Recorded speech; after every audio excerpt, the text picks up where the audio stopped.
यदि हमारे शरीर का वज़न बहुत ज़्यादा कम हो तो इसके वजह से हमें लोगों के बीच, दोस्तों के बीच शर्मिंदगी का सामना करना पड़ता है। यहाँ तक कि शादी ब्याह में भी प्रॉब्लम हो सकता है, अच्छा रिश्ता नहीं मिलता और कम वज़न होने की वजह से और अन्य तकलीफ़ें होती हैं, जैसे थकान, कमज़ोरी वगैरह होती है। सामान्य वज़न नापने का जो मेजरमेंट होता है उसको BMI से हम जानते हैं।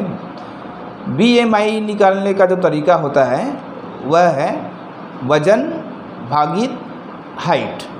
वज़न केजी में होता है और हाइट मीटर स्क्वायर में होता है। तो यदि हमारा BMI 18 से कम है तो उसको अंडर वेट या कम वज़न बोलते हैं, और यदि 25 से अधिक है तो उसे मोटापा बोलते हैं, और 18 से 25 तक इसको नॉर्मल BMI बोलते हैं।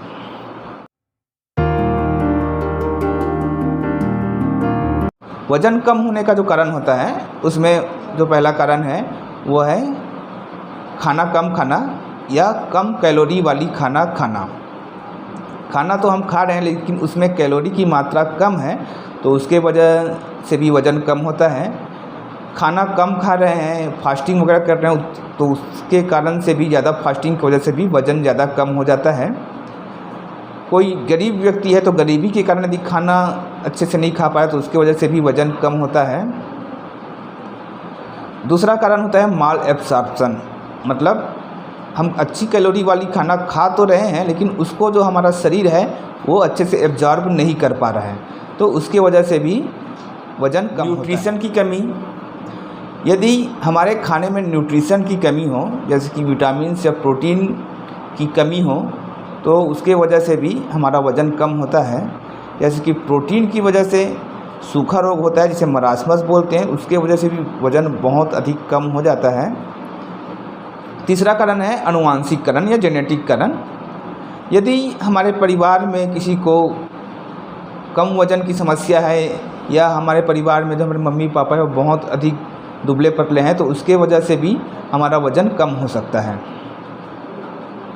कुछ बीमारियां जैसे कि डायबिटीज़ की बीमारी, उसके वजह से भी वज़न कम होता है। हाइपरथायराइडिज्म, इसमें भी वज़न कम होता है।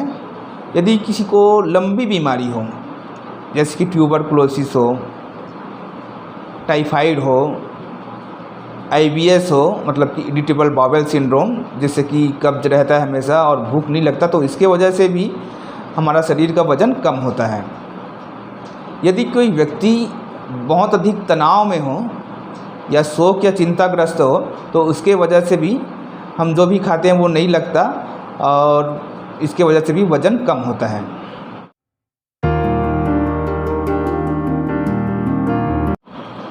वज़न बढ़ाने के लिए सबसे पहले तो यदि आपको कोई बीमारी है तो उसका इलाज करवाएं किसी अच्छे से डॉक्टर के पास जाकर। जैसे यदि आपको हाइपरथायराइडिज्म है, डायबिटीज़ है, ट्यूबरकुलोसिस है या टाइफाइड है या इरिटेबल बाउल सिंड्रोम है, तो उसका इलाज कराएं।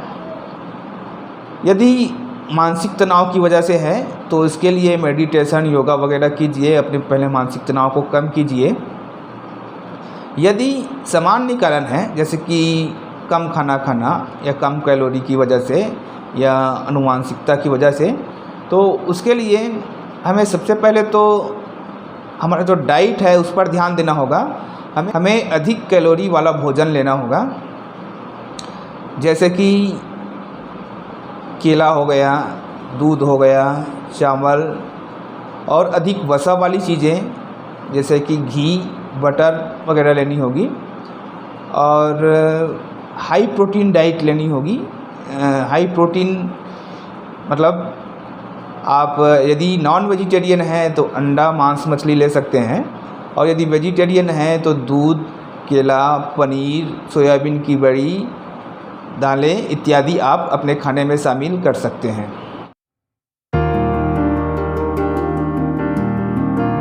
वज़न बढ़ाने की दवाइयों में आप प्रोटीन का पाउडर या प्रोटीन की बिस्किट्स वगैरह ले सकते हैं, जैसे GRD बिस्किट्स, GRD पाउडर आता है, प्रोटीन एक्स पाउडर आता है, ये सब आप ले सकते हैं 2-2 चम्मच सुबह शाम दूध में घोलकर।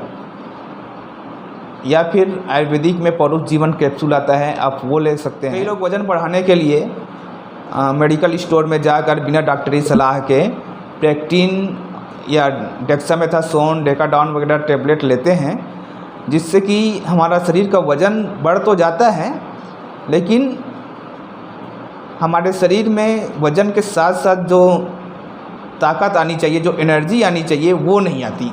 ऐसे टैबलेट लेने से, जैसे डेकाडॉन वगैरह लेने से हमारी जो प्रतिरोधक क्षमता है वो कम हो जाती है, हमारी जो दिल की धड़कन है वो बढ़ जाती है, और इसके बहुत सारे साइड इफ़ेक्ट होते हैं।